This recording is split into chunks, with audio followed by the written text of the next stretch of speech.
Boa noite a todos, sejam todos bem-vindos à aula sobre a Cabala da Ação. Hoje eu quero analisar com vocês, na nossa aula express de quarta-feira, como a melhor definição talvez que a gente possa falar sobre o judaísmo, apesar de terem várias linhas e filosofias diferentes dentro dele, a gente pode chamar o judaísmo de a filosofia da ação. Eu quero tentar explicar para vocês por quê, mas para isso eu queria começar perguntando algumas questões primordiais que eu acho que todo mundo aqui já deve ter feito essa pergunta. E eu peço por favor para desligarem celulares durante a aula, para ficarem focados na aula. E a pergunta são as seguintes. Pergunta número 1.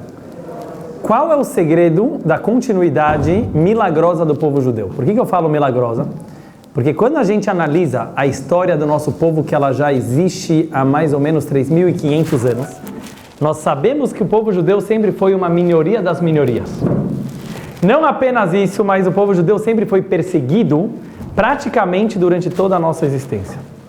Não somente isso, a gente foi espalhado pelos povos numa época que não havia comunicação entre os países, tanto quanto existe hoje em dia. E com tudo isso, nós estamos aqui existindo. O famoso escritor Mark Twain, ele escreve numa das suas obras, que cada vez que ele se depara com um judeu na frente dele, ele está se deparando com uma probabilidade estatística muito, muito pequena, praticamente impossível. Quer dizer, matematicamente não era mais para existir povo judeu hoje em dia. E com certeza não com todo o barulho que a gente faz. Quer dizer, não é só que ainda existe povo judeu, mas podemos dizer que apesar da gente ainda ser a minoria das minorias, estamos aqui firmes e fortes, certo? Quer dizer, para o bem ou para o mal, o povo judeu faz bastante barulho.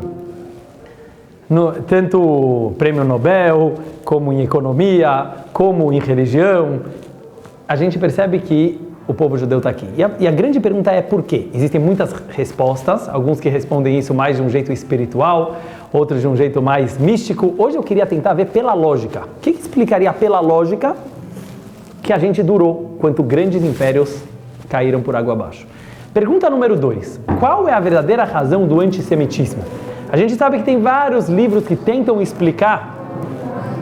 Depois não pode mais trazer, tá bom, lindão? Que tentam explicar. Tá aqui. Tá aqui. Rafael. Obrigado. Que tentam explicar qual é a razão que praticamente não teve época no qual o nosso povo não foi perseguido. Então você pega nos livros de história, normalmente eles trazem cada época uma explicação diferente. Nessa época odiavam os judeus porque eles mandavam no dinheiro. Nessa época odiavam os judeus porque eles se vestiam diferente.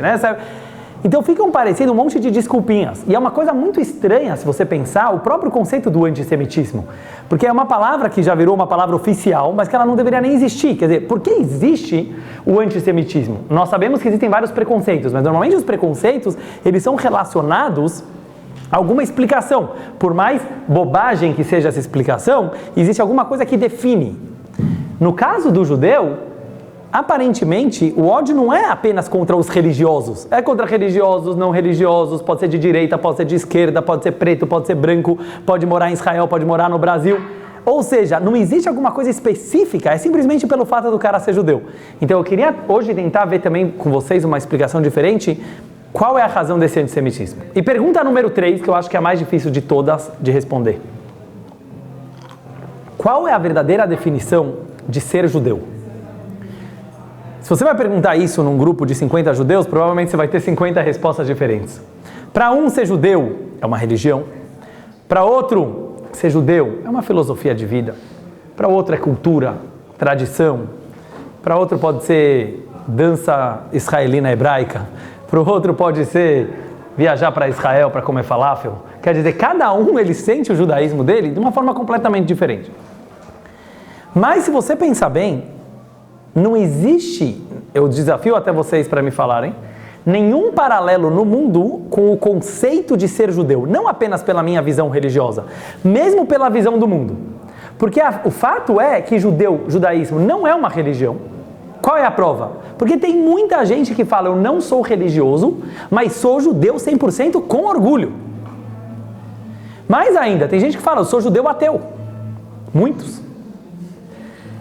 Você vai falar que é uma filosofia? Eu conheço pessoas com filosofias totalmente diferentes e até contrárias, não apenas dentro do povo judeu, até em religiosos. Você vai pegar sinagogas ortodoxas de São Paulo, de A a Z as ideologias. Um faz isso para ganhar o mundo vindouro, o outro faz para viver melhor o presente, o outro faz... São filosofias totalmente diferentes. Você vai falar que é uma etnia?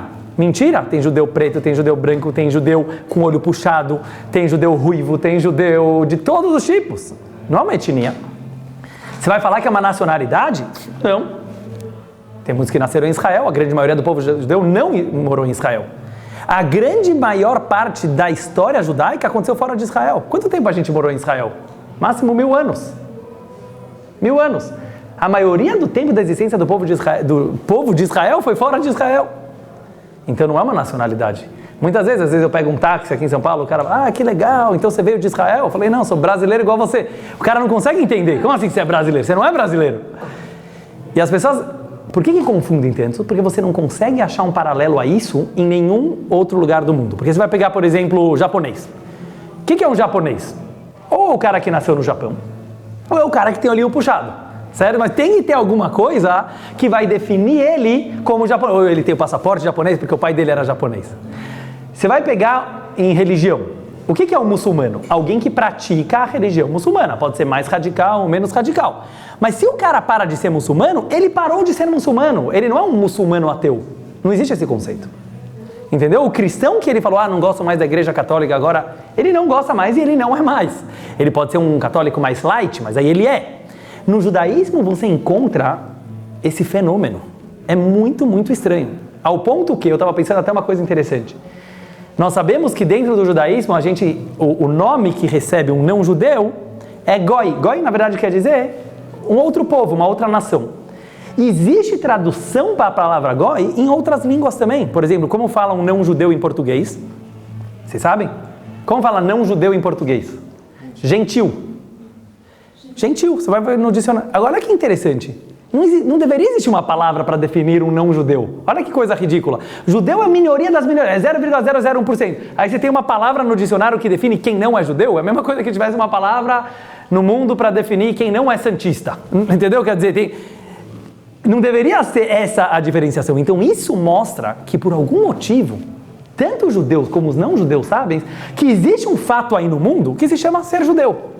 Não sabemos bem explicar o que ele significa. Até para o lado mal, pegamos no caso do Hitler e Marshemoi, ele queria acabar com o povo judeu e não queria nem saber se você é religioso, se você não é religioso. E ele, nesse aspecto, ele teve a visão que a Torá também concorda. Judeu é judeu. Agora a gente vê, até ele, quer dizer, até os antissemitas sabem que judeu é judeu. Agora, vamos tentar entender hoje o que significa isso. Só quero trazer até mais um exemplo interessante para vocês.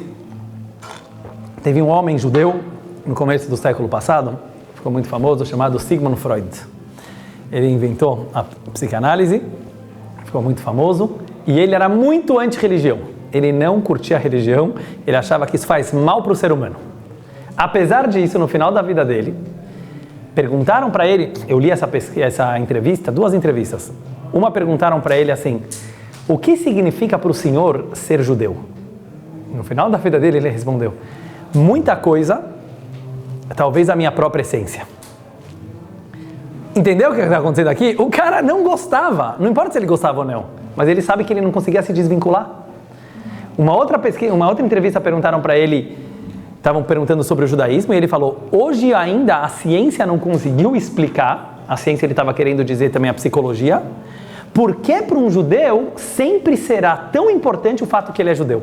Quer dizer, ele como psicólogo, não sei quantos anos de vida de estudo de pessoas, ele sabia que um judeu não consegue se desvincular do fato dele ser judeu. Ele pode já ter raiva disso, ele pode ter vergonha disso, ele pode fugir disso, mas ele não consegue.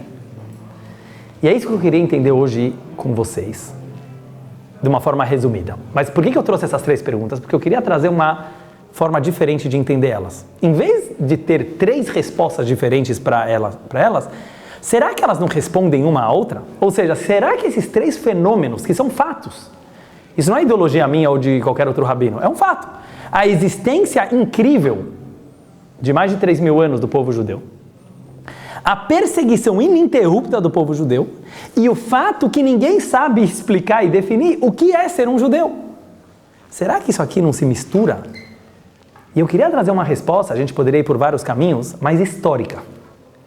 Temos que dizer pela lógica, que aconteceu alguma coisa lá no passado muito forte que definiu isso aqui, esse grupo de pessoas, como um povo, de uma forma que nunca aconteceu antes na história.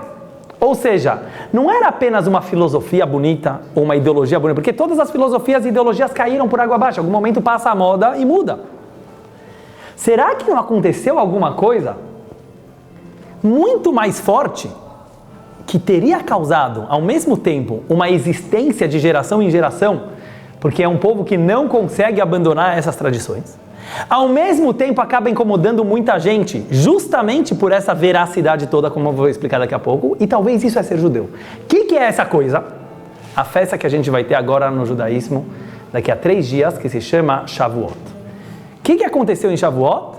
Uma coisa muito simples. Deus deu a Torá para o povo judeu. Eu acho que vocês nunca pararam para pensar o que significa esse fenômeno. Para os que acreditam, melhor. Para os que não acreditam, eu peço para fazerem um pequeno exercício. Finge que você acredita. Tenta imaginar que há 3.300 anos atrás, Deus baixou numa montanha, na presença de 3 milhões de pessoas. Não é que ele falou com um profeta ou com 2 profetas, não.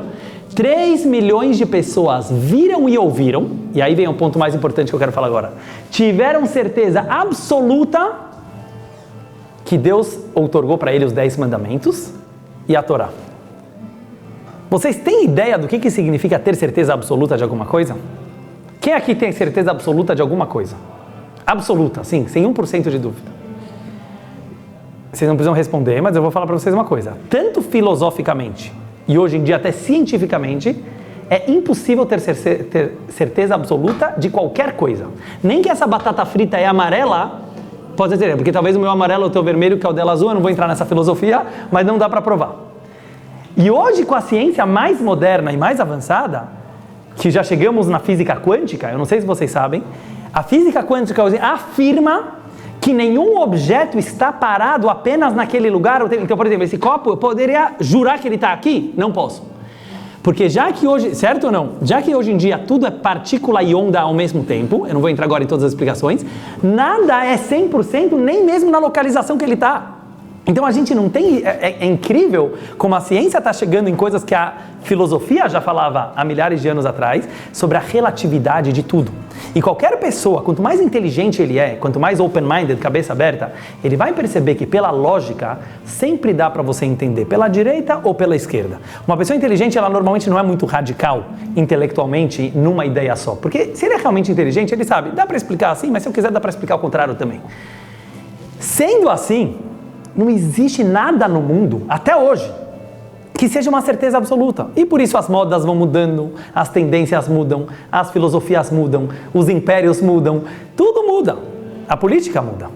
De repente, aconteceu uma coisa na história que um grupo de pessoas tiveram certeza absoluta que aquilo aconteceu. Como eles tiveram essa certeza absoluta? Será que é porque eles viram? Não. Visão é uma das coisas mais absolutas que a gente tem, mais certeza, mas não é absoluto. Vou dar um exemplo. Vamos dizer que agora, no meio do meu shiur aqui, baixa um marciano verde aqui em cima da mesa. Agora, faz de conta, desceu aqui. A gente vai ficar super assustado, nunca vimos uma coisa dessa na vida. E ele começa a bater um papo com ele e fala, eu sou Deus. A partir de agora, ninguém mais pode usar celular. Está fazendo mal para a humanidade, ninguém mais usa o celular. Vai embora, sumiu. A gente vai ficar, eu garanto para vocês que daqui a 15 minutos vai ter uns que vão falar, acho que a gente não baixou ninguém aqui, não. A gente estava, sei lá, tinha alguma coisa estranha na comida aí no sushi e a gente estava alucinando.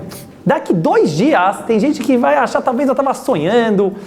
Daqui a 3 dias alguém vai falar, talvez era, como chama isso, tem holograma, hoje em dia tem uma coisa que dá para fingir, hoje em dia com toda a tecnologia. Alguém fez uma brincadeira aqui com a gente, fez parecer. Mesmo que você visse uma coisa, principalmente se essa coisa exigisse de você um comportamento, quero ver quem não vai estar mexendo no celular daqui a 3 dias, porque um ser verde chegou aqui e falou para você não mexer no celular. Metade ia ficar meio com medo e não ia mexer, mas quanto ia durar? Isso não é certeza absoluta. Certeza absoluta quer dizer, 15 minutos, certeza absoluta quer dizer, Hashem está falando, quem é o único absoluto que tem? Ele. A única coisa absoluta que tem é Deus. A existência ela é relativa. Então, no Matan Torah, que é a festa de Shavuot, foram 5 minutos de absoluto.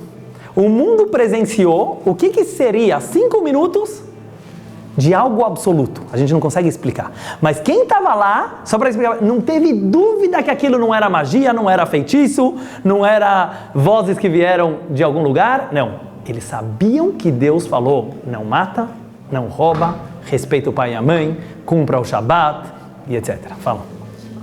Não, deixa eu falar.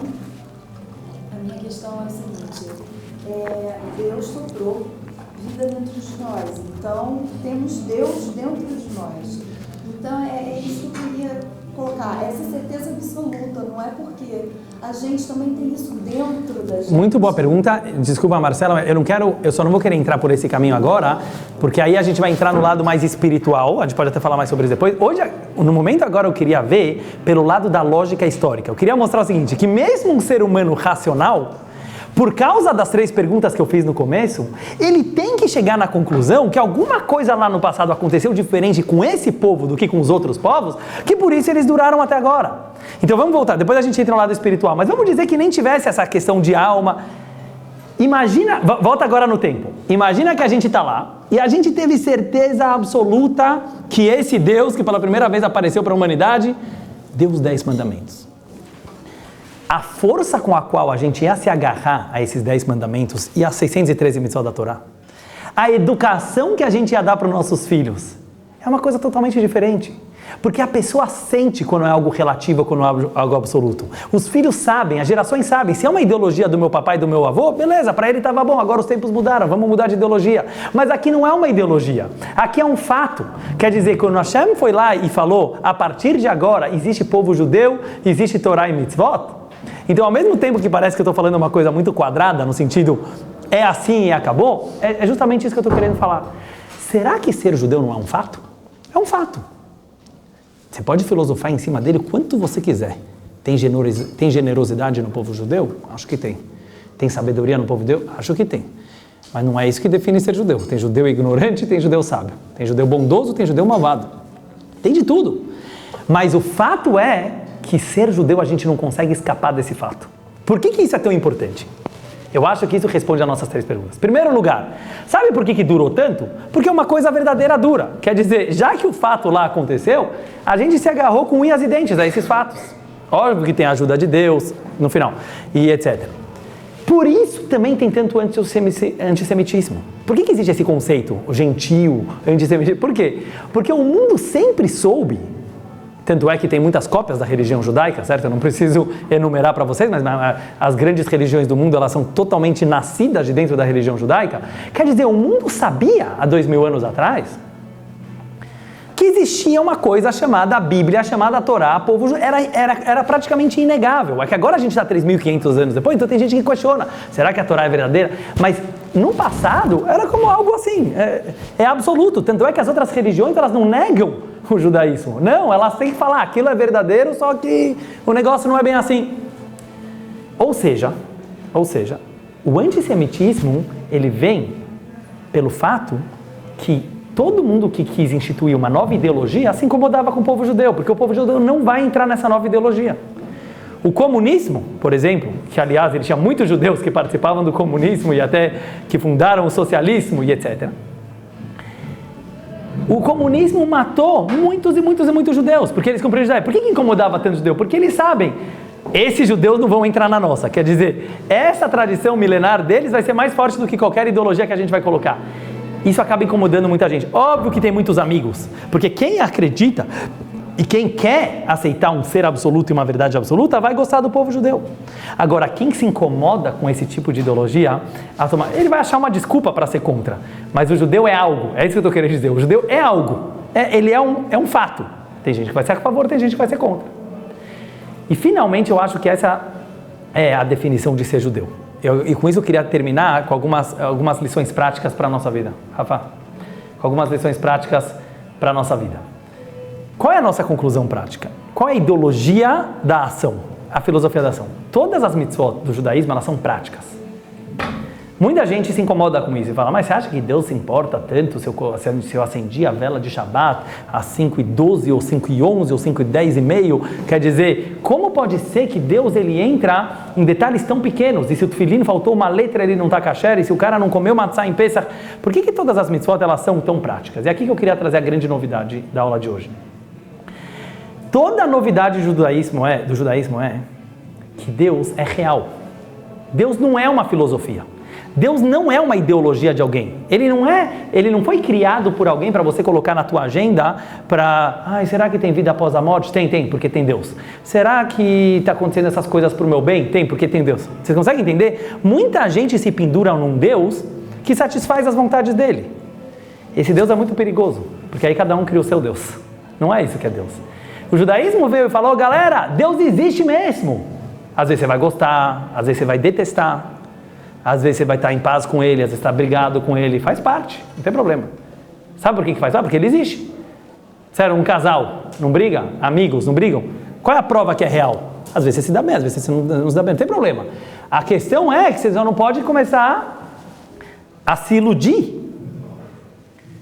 E aqui é essa questão. O judaísmo ele é muito, muito prático. E a maneira que o judaísmo queria mudar o mundo é através disso. Falando para a gente o seguinte, o ser humano, ele tem um lado bom e ele tem um lado mau. Você nunca vai conseguir transformar o mundo com uma ideologia. Essa que eu acho que é a conclusão da aula de hoje. Não tem ideologia suficientemente perfeita que consegue fazer o mundo ficar bom. Você pode ver, a humanidade já testou de tudo. Por que não existe? Porque a ideologia em si, ela não combina com o nosso mundo, porque o nosso mundo não é utopia, o nosso mundo é real. Ele existe. Por isso, se você vai pegar ideologicamente, o socialismo é o máximo, utopicamente falando, é o máximo. O ser humano vai ser bom, vamos igualar todo mundo. Por que não deu certo? Só não deu certo porque o mundo não é assim. O ser humano não é assim como vocês gostariam que fosse. Então, como que dá para mudar o mundo? Uma coisa, ações. Não seja bom, faça o bem. Não seja bom, faça o bem. O judaísmo não tem nenhuma mitzvah, seja alguma coisa, seja isso, seja aquilo. A gente vê que tem outras religiões, né, que a proibição, não ser, gula, luxúria. O judaísmo não tem essas palavras. Por quê? Porque o importante é a ação, não é o que você se acha que você é ou deixou de ser. Seja perverso, seja ladrão, só não rouba ninguém. Muita gente, não sei se você consegue entender, tem muita gente que é justíssimo, mas ele rouba todo mundo. Não, mas eu não estou roubando, porque não sei. Ele dá todas as explicações. Não, mas eu sou justo. Não seja honesto, só não rouba ninguém. Tenta entender, quer dizer, é através de ações que a gente modifica o mundo. Você já vai ouvir as perguntas. E eu acho que essa é a lição do judaísmo para o mundo. É falar o seguinte, se um judeu ele vai ter orgulho do judaísmo, quer dizer o seguinte, sabe por que eu boto tefilin? Porque eu sou tefilin. Hashem me deu no Monte Sinai e eu preciso botar tefilin. Eu posso entender as explicações cabalísticas do tefilin? Muito legal. Eu posso entender como isso tem os pontos da acupuntura, tem os de médicos que explicam? Muito legal. Mas não é por isso que você coloca tefilin. Você coloca tefilin, igual todo mundo almoça e toma café da manhã e janta. O judeu coloca tefilin, porque faz parte do fato da vida. Deus baixou no Monte Sinai e ele falou que você vai colocar tefilin, você vai cumprir Shabbat. Depois vem a ideologia. A ação é mais importante que a intenção. E o que isso ensinou para o mundo? Se você passar na rua e ficou morrendo de dó do pobre, mas você não tinha dinheiro no bolso. Você não tinha dinheiro no bolso. Muita gente fala, mas Deus sabe que eu queria ajudar o pobre. Beleza que Deus sabe, mas a fome do pobre está igual. Com Deus sabe, não é esse Deus que a gente gosta. O Deus que a gente gosta é que você vai chegar mal. Pô, que droga, eu não tinha dinheiro. Eu vou pegar em casa e vou levar para ele. Ou a próxima vez eu vou dar. Mas qual vai ser o teu sentimento? Pelo menos Deus me entende? Beleza, Deus é fofinho, Deus é bonzinho. Relaxa com Deus. Mas a pergunta é, você vai mudar o mundo? Não, você vai mudar o mundo se você entender que se você não agiu, a coisa não vai funcionar. Pega no mundo e você vai ver que é assim. Um engenheiro, vamos dizer que o cara estudou na Poli, era o melhor da classe dele, um gênio, se dava bem socialmente, tinha tudo para ser um grande engenheiro. Aí um dia ele voltou, de ressaca da balada, foi trabalhar mesmo assim, precisava entregar um prédio, ele fez algumas coisas erradas lá, construiu um prédio de uma forma errada. Depois de uns anos o prédio desabou, morreu um monte de gente. Agora eu pergunto, morreu ou não morreu? Qual que é o fato? Morreu. Mas ele é da Poli, ele é o máximo. Não importa o que ele é o máximo, importa qual foi a ação. Importa o que aconteceu. Entendeu o que eu quero mostrar? A ideologia do judaísmo, por mais fatalística que ela parece, é muito fatal, mas é a história da nossa vida. A nossa vida vai atrás de fatos e não de intenções. Então, não dá para isentar, o cara tem que ser preso. Ah, mas ele é o melhor da poli, ele se esforça para ser um cara bom, mesmo que ele não viesse da balada, não faz diferença qual é o motivo. Se você errou, o mundo da ação não perdoa. Então você tem que ser muito cuidadoso com a ação, porque você precisa ter... Lógico que Deus olha a tua intenção, e se você fizer uma mitzvah com intenção, melhor ainda. Mas a gente não pode se enganar que a verdade está na intenção. A verdade está quando a pessoa se mexe, ele fala, eu vou fazer a mitzvah, eu vou ajudar o próximo, eu vou construir o prédio, porque se eu não construir o prédio, ele vai cair. E só para finalizar, eu queria trazer um exemplo do mundo de hoje, que eu estava vendo no rádio, muito interessante, uma coisa que eu estava ouvindo. Estava um cientista falando que todos os milionários hoje do mundo deveriam investir em uma coisa, energia solar. Se hoje em dia, e já é possível isso aqui, todos os países começarem a usar só energia solar, resolveu o problema do mundo. O que o mundo ia economizar com outras fontes de energia, dava para sustentar todo mundo. O Nordeste inteiro, a África inteira, não ia mais ter pobre no mundo. E aí esse cientista até riu falando assim, aproveitem e comprem bastante livros na biblioteca, porque vai ter tanta abundância e fartura no mundo se tiver energia solar, que o ser humano vai ter bastante tempo livre e vai precisar ler bastante. Isso na hora eu conectei com uma coisa que o Maimônides fala. O que o Maimônides, o Rambam, me explica sobre a época de Mashiach? Ele fala assim, e naquela época, a gente acha que está muito longe, mas hoje em dia o mundo já tem os instrumentos para trazer Mashiach. Se a gente quisesse, o mundo inteiro pode viver com fartura, com os robôs fazendo tudo para a gente, é só o ser humano querer. Olha que avançado que a gente está. Então o que o Rambam escreve? E naqueles tempos de Mashiach, a fartura e a abundância serão tão grandes que a única ocupação do mundo será conhecer a Deus. Pensa bem por quê, parece uma coisa muito assim. O que quer dizer? Porque no final das contas, a ciência já não tem mais para onde avançar. Pega o exemplo da ciência. A ciência antes queria entender o que é uma mesa. A mesa é feita de vidro. Depois de uns anos, descobriram o átomo. A mesa, ela é feita de... Uau, incrível, o universo inteiro com o mesmo material. Não, o átomo também é divisível. Elétrons. Passaram os anos, fótons. Passaram os anos, quarks. Chegaram em quantum. Hoje em dia tudo feio. O que é quantum? Nada. É praticamente um nada, porque ele nem segue uma lógica. Certo? Esse que é o negócio do... Então olha que loucura, não tem mais para onde ir. Qual é a próxima pergunta? A próxima pergunta já não vai ser o que é uma mesa. Vai ser por que a mesa? Por que alguém quis que existisse essa mesa? A ciência não pergunta por quê, porque aí já é filosofia. Eles falam, não é nosso papel perguntar por quê. A gente pergunta o quê. Mas isso que é o legal. A ciência chegou num ponto, pega o Big Bang. Não sei se vocês sabem, mas o Big Bang é uma das maiores provas para o criacionismo. Muita gente acha que o Big Bang é contra a Torá, mas na verdade é o contrário. Até existir a teoria do Big Bang, a ciência acreditava que o universo sempre existiu. Era muito mais contra a Torá. O Big Bang provou, tem provas que teve o Big Bang, que teve alguma grande explosão, que isso teve um início. Aqui que eles falam, tinha duas partículas lá, se chocaram, explodiram. Por que duas? Por que eles não falam uma coisa só? Porque se você chegar no Hashem Echad, se você chegar numa coisa só, não explica por que tudo começou. Se tinha uma coisa só, não tinha que ter explosão nenhuma. Eu não quero agora entrar tanto nisso, mas se você vai pegar cientificamente, sempre eles chegam que tinha duas coisas e alguma coisa aconteceu. Porque Hashem Echad não dá para chegar. Não dá para chegar com a nossa lógica. Porque se tem só um Deus, por que ele queria isso? E é isso que a gente vai entender na época de Mashiach. A Hassidut e a Kabbalah, hoje em dia já nos dão uma noção geral. Mas a graça, o prazer que a gente vai ter na era messiânica, vai ser começar a entender o porquê das coisas. A ciência chegou no máximo, praticamente, do que dá para entender sobre o que as coisas são. São praticamente nada. Tudo está se movimentando aqui o tempo inteiro, está cada coisa... É muito louco o que a ciência está chegando. Parece Kabbalah, se você estuda ciência hoje em dia. Mas Mashiach a gente vai começar a entender, e é isso que o Rambam fala. Mas... Voltando, eu acabei viajando um pouco. O ponto que eu queria falar, olha que interessante. O que nem todas as ideologias bonitas não conseguiram levar o mundo a essa situação? Através de ações, quer dizer, através da ciência.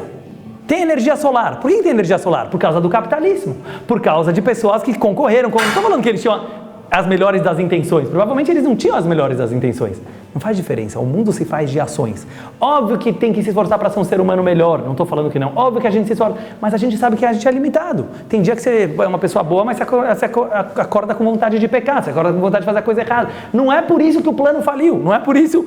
Aceita o seu lado animal. Mas não é por isso que você vai desistir da guerra. Você vai falar, eu posso ser mau. mas aquele cara está passando fome, eu vou ajudar ele. Essa é a ideologia judaica. Eu vou ajudar ele porque ele está passando fome, não porque eu sou bonzinho. Eu não sou bonzinho, mas ele está passando fome. Então, se a gente começar a enxergar mais o mundo como uma realidade, um fato, e não uma ideologia, talvez essa é a filosofia da Torá, e por isso que judeu é um fato, que ninguém consegue explicar, porque a gente veio simbolizar no mundo e trazer para o mundo que fatos são mais importantes do que ideologias. Shkoyach a todos, que a gente possa receber a Torá nesse Shavuot de uma forma mais alegre e mais íntima. Zak Baruch. Quem tem perguntas, podem fazer. Você queria perguntar? Eu ia perguntar